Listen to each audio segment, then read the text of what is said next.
Zdraví vás Hanetlak, Slováci aj Česi.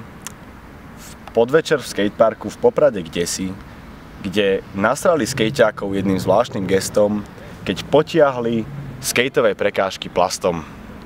Skatepark však primátor sľúbil nám nový, preto v tom starom ukážem vám 5 obľúbených trikov mojich. Grind, hoci bol jeden z mojich trikov prvých, hneď som vedel, že patrí medzi 5 obľúbených.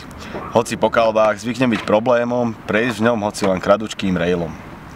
Nosepeak pochopiteľne je jedným z nich, aj keď je z tých už viac otrepaných. To mi však nevadí, dávam ho všade, v zdraví aj chorobe, vôni aj smrade. Keby som bol pre veľmi technický typ, obľúbil by som si Fakie Cap Flip. Kino však doňho príde až časom, no ja ho ľúbim aj bez neho a s takýmto odjazdom. Nose grind taktiež som si obľúbil veľmi, či už na raili alebo bedni.